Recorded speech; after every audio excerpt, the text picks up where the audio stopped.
आज पहाटे 4:30 वाजताच्या सुमारास अंबरनाथ येथे एक धक्कादायक घटना समोर आली आहे।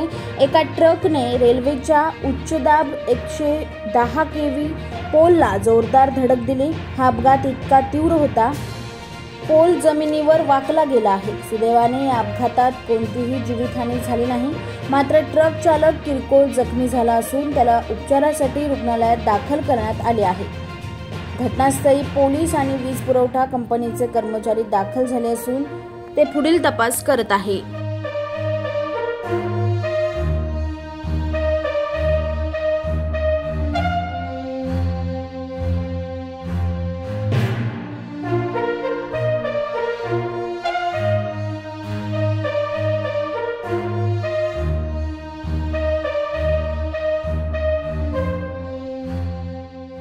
ब्युरो रिपोर्ट, न्याय दरबार, अंबरनाथ।